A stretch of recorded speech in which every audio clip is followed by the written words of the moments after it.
లావణ్య రాజ్ తరుణ్ల వివాదం సినిమా ట్విస్టులను తలపించేలా నడుస్తోంది. రోజుకో ట్విస్టుతో ఈ కేసు హాట్ టాపిక్గా మారుతోంది.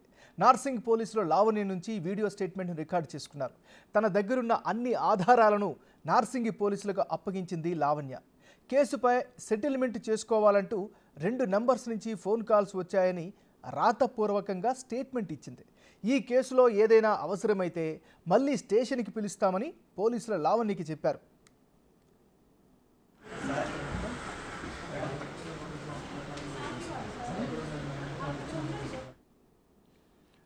రాజ్ తరుణ్కు కూడా పోలీసులు నోటీసులు ఇచ్చినట్టు తెలుస్తోంది. విచారణకు పిలిచే అవకాశం ఉంది. ఈ కేసులో లావణ్య స్టేట్మెంట్స్ ఆధారంగా A1గా రాజ్ తరుణ్, A2గా మాల్వి మల్హోత్రా, A3గా మయాంక్ మల్హోత్రాను చేర్చే నార్సింగ్ పోలీసులు ముగ్గురిపై 420, 493, 506 సెక్షన్ల కింద కేసు నమోదు చేశారు. ఇక మాల్వీపై లావణ్య సంచలన ఆరోపణలు చేశారు. ఇలాంటి కేసులు మాల్వీకి కొత్తేం కాదని ఆరోపించారు. గతంలో కూడా ఓ అబ్బాయిపై తప్పుడు కేసులు పెట్టి జైలుకు పంపించారని మండిపడ్డారు. బెదిరింపులకు తాను భయపడనని, న్యాయం జరిగే వరకు పోరాటం చేస్తారని చెప్పారు. అంటే అక్రమ సంబంధం కాదండి, అది పెళ్లి చేసుకోవాలని అనుకుంది, లైఫ్ మరి సెటిల్ చేసుకోవాలనుకుందో లేకపోతే ఏమనుకుందో ఇంకా ఆవిడకి తెలియాలండి. అండ్ ఆవిడ లైఫ్ అయిపోయిందండి. చాలా చిన్న వయసులో ఆవిడ చాలా సీన్స్ చేసేసింది. ఒక అబ్బాయి పైన ఇల్లీగల్ కేసు అలాగే పెట్టి, అంటే తప్పుడు కేసు పెట్టి 4.5 సంవత్సరాలు ఆ అబ్బాయిని జైల్లో ఉంచింది. ఆ అమ్మాయి ఈగో అండ్ మొండితనం ఎంత హైకి వెళ్తుందంటే, మరి ఎందుకు ఆ కేసు తీసుకోవట్లేదు నువ్వు వెనక్కి అంటే, ఆ కేసు నేను వెనక్కి తీసుకుంటే నేను తప్పుడు దాన్ని లేదా నీ అబద్ధం చెప్పానని ప్రూవ్ అయిపోద్ది కదా అన్న ఒక దాంట్లోని 4.5 సంవత్సరాలు ఒక అబ్బాయిని ఇంకా హింసిస్తూ ఒక కుటుంబానికి దూరం చేసింది, ఒక కొడుకుని. అండ్ వేసిన శిక్ష కూడా అండి హ్యాంగ్ టు డెత్. ఇది ఈవిడ కనిందా అండి, వీళ్ళ మమ్మీ కన్నారా ఆవిడని, ఆ యోగేష్ అనే అబ్బాయిని హ్యాంగ్ టు డెత్ అని శిక్ష వేయించడం ఏంటండి? 40 లక్షలు అప్పు చేసి యోగేష్ అనే అబ్బాయికి యాంటీగా శిక్ష పడాలని ఫైట్ చేసిందండి. వీటన్నిటికీ ఆధారాలు ఉన్నాయి నా దగ్గర. సో అంత ఈగోయిస్టిక్ అనే ఒక ఉమెన్, అలాంటి అమ్మాయితో నా రాజు సుఖంగా ఉంటాడు, నా రాజు సేఫ్టీగా ఉంటాడు అని అయితే నేను అనుకోను. అలాంటి అమ్మాయి కాకుండా ఇంకే అమ్మాయి అయినా సరే ఇలాంటి పొజిషన్లో ఉంటే నేను వదిలేసాను, వెళ్ళిపోయేదాన్ని. ఆ అమ్మాయి నాకే ఛాలెంజ్ చేసింది, రాజుని నన్ను విడగొడతానని. అలాగే విడగొట్టింది, నన్ను జైలుకి పంపిస్తాననింది, అలాగే జైలుకి పంపించింది. ఆవిడది చాలా క్రిమినల్ మైండ్ అండి. అండ్ ఇంతకంటే నేనేం చెప్పలేను. వీటన్నిటికీ నా దగ్గర ఆధారాలు ఉన్నాయి. నేను ఈ రోజున బయటకు వచ్చి మాట్లాడుతున్నాను. కొంచెం మీరు నన్ను నమ్మాలని నేను కోరుకోవట్లేదు, నమ్మకపోయినా పర్లేదు. నమ్మి నన్ను సపోర్ట్ చేస్తే, నాకు ఒక అవకాశం ఇస్తే నేను వీటన్నిటికీ ప్రూవ్ చేస్తానండి. అపోహలో ఉండడానికి నేను ఇప్పుడు 1 సంవత్సరం ఉండేసి బయటికి రాలేదు. 10 సంవత్సరాలు ఉండి నేను అన్ని భరించి ఇంకా తట్టుకోలేక బయటకు వచ్చాను. ఈ వివాదంలోకి లావణ్య తండ్రి కూడా ఎంటర్ అయ్యారు. 14 ఏళ్లు సహజీవనం చేసిన రాజ్ తరుణ్ తన కుమార్తెకు అన్యాయం చేశాడని మండిపడ్డారు. మాల్వీ కారణంగానే రాజ్ తరుణ్, లావణ్య మధ్య వివాదాలు పెరిగి విడిపోయే వరకు వెళ్ళాయని ఆరోపించారు ఆయన. రాజ్ తరుణ్ హీరో అవ్వకముందు నుంచి డబ్బు పరంగా తాము చాలా సాయం చేశామని, అలాంటిది ఇప్పుడు తన కూతురుకు డబ్బులు ఇస్తాననడం సరికాదని చెప్పారు. తమకు కావాల్సింది డబ్బు కాదని, లావణ్యను పెళ్లి చేసుకోవడమని తెలిపారు.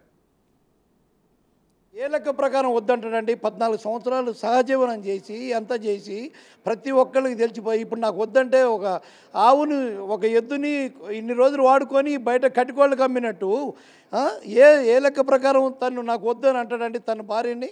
ఇన్ని 14 సంవత్సరాలు సహజీవనం చేసి ఇది ఎంతబడికి సమంజసం అండి? సహజీవనం అంటే 14 సంవత్సరాలు కలిసి ఉన్నారండి, మేలు భార్యాభర్తలుగా కలిసి ఉన్నారు. గచ్చిబౌలిలో ఎల్లంప టెంపుల్ దగ్గర మ్యారేజ్ చేసుకున్నారండి, ఎవరికి తెలియకుండా. ఆ దేవుడికి వీళ్ళిద్దరికి తప్ప 3వ పర్సన్కి తెలియదండి. అది చేసుకున్నాక మాత్రం వాళ్ళ పేరెంట్స్కి మాకు చెప్పిందండి మా పాప.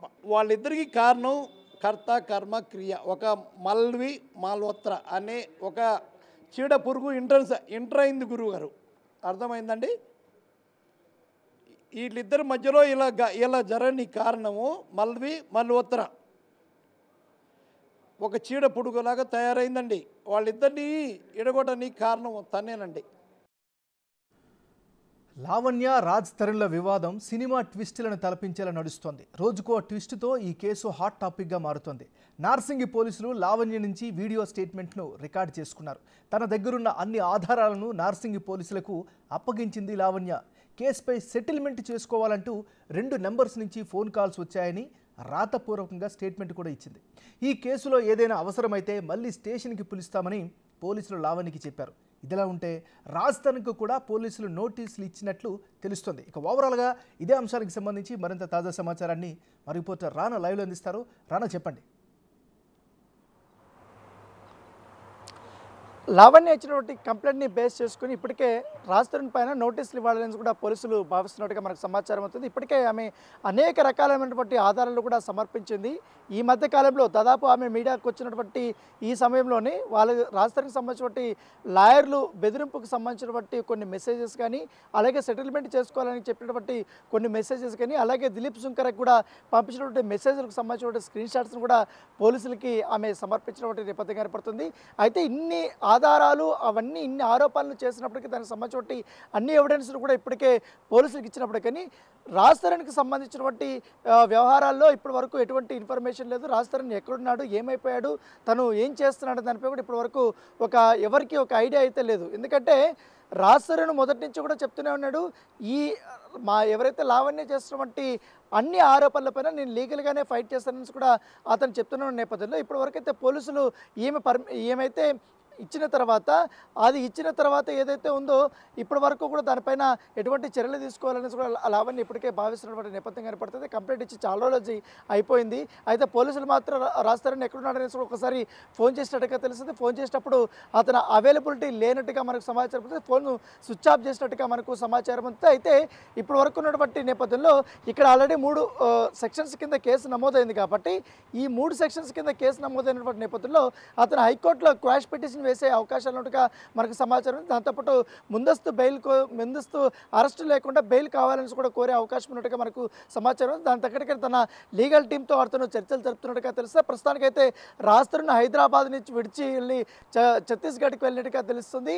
అక్కడ ఒక హోటల్లో తను స్టే చేస్తున్నట్టుగా మనకు సమాచారం అవుతుంది. అయితే పోలీసులు మరొకసారి లావణ్యని ఆల్రెడీ సాటర్డే పూర్తిసారి ఆమె దగ్గర ఉన్నటువంటి స్టేట్మెంట్ అంతా రికార్డ్ చేశారు. ఆమె చెప్పిందంతా కూడా వీడియో రూపంలో కూడా రికార్డ్ చేశారు కాబట్టి ఆమె సమర్పించినటువంటి ఎవిడెన్స్ ఏవైతుందో పైగా ఆమె కంప్లైంట్ కాపీలో రాసినటువంటి అలిగేషన్స్ ప్రకారం ఒక్కొక్క ఎవిడెన్స్ను కూడా చాలా క్లియర్గా నెంబర్ వైజ్గా కూడా ఆమె సబ్మిట్ చేసింది. వాటిని బేస్ చేసుకుని మరొకసారి ఏమన్నా దీంట్లో ఒకవేళ పోలీస్ స్టేషన్లోకి వచ్చి ఏమన్నా ఇన్ఫర్మేషన్ కావాలన్నా లేకపోతే ఏమన్నా డౌట్స్ ఉన్నా కూడా మరొకసారి వస్తుందనేసి కూడా చెప్పిన నేపథ్యంలో ఇవాళ మరొక 2 గంటల లోపల లావణ్య నార్సింగ్ పోలీస్ స్టేషన్కి రాబోతుంది. వచ్చిన తర్వాత తన దగ్గర ఉన్నటువంటి మరికొన్ని ఎవిడెన్స్ కూడా సమర్పించబోతున్నట్టుగా మనకు సమాచారం అవుతుంది.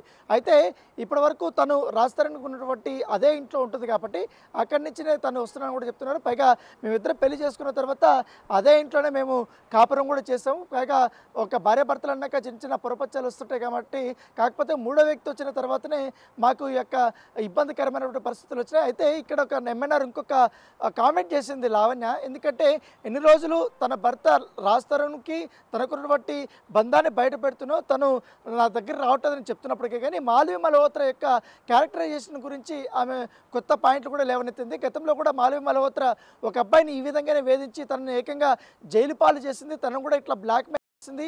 తను చాలా ఈగోయిస్టు. తన ఈగో కోసం ఎంతైనా ఖర్చు పెడుతుంది. దాదాపు 40 లక్షల రూపాయల వరకు కూడా ఖర్చు పెట్టి ఇప్పటికే అతను జైల్లో నుంచి బయటకు రానికుండా కూడా చేస్తుందంటూ కూడా చెప్తుంది. గతంలో తను రిలేషన్షిప్ పెట్టుకున్న వ్యక్తిని గతిపాలు చేసింది కాబట్టి ఇప్పుడు నన్ను కూడా అదే రకంగా కూడా చేయబోతుంది, ఖచ్చితంగా నన్ను చంపేస్తుంది అంటూ కూడా తను కామెంట్ చేసినటువంటి పరిస్థితి ఏర్పడుతుంది. సో మాల్వి మల్హోత్రా కానీ తన బ్రదర్కి సంబంధించినటువంటి మయాంక్ మల్హోత్రా అలాగే వాళ్ళ ఫాదర్ నుంచి కూడా తనకి ఏ విధంగా థ్రెటనింగ్ వస్తున్న దానిపై కూడా పోలీసులకి ఆమె కంప్లైంట్ చేసింది. దానితో పాటు మొన్న ఎప్పుడైతే ఒక అడ్వకేట్ రాజేష్ తను ఆత్మహత్య చేసుకుంటుందనేసి కూడా కొన్ని చెప్పిన నేపథ్యంలో అతను కూడా కంప్లైంట్ ఇచ్చారు. డీజీపీని కలిశాడు. అతను ఆడిన బట్టి నాటకం పైన కూడా కొన్ని ఆధారాలు ఆమె సమర్పించినట్టుగా మనకు సమాచారం. సో అందరూ కూడా ఇంకా ప్లే చేస్తూనే ఉన్నారు నా పైన. సో ఎవరు కూడా నాకు న్యాయం చేయలేదు, అందుకే నేను విసుగొచ్చి ఇంకా ఆత్మహత్య చేసుకోవాలనుకున్నాను అనేసి కూడా ఆమె స్టేట్మెంట్ ఇచ్చినటువంటి పరిస్థితి పడుతుంది. సో దీన్ని నార్సింగ్ పోలీసులు కూడా చాలా సీరియస్గా తీసుకున్నారు. సో ఆమె దగ్గర నుంచి ఉన్నటువంటి అన్ని ఎవిడెన్స్ తీసుకున్న తర్వాత ఆమె స్టేట్మెంట్ని రికార్డ్ చేసిన తర్వాత ఫర్దర్గా నెక్స్ట్ ఏం చేయాలన్న దానిపై కూడా వాళ్ళు ముందుకెళ్ళబోతున్నారు. ఇప్పటికే నోటీసులు రెడీ చేశారు కాబట్టి రాజ్ తరుణ్కి ఇవాళ కాల్ చేసే అవకాశం ఉంది. ఒకవేళ అవైలబిలిటీ లేకపోతే తను ఎక్కడ స్టే చేస్తారో వాళ్ళకి నోటీసులు పంపించే అవకాశాలు ఉన్నాయి. Thank you Rana.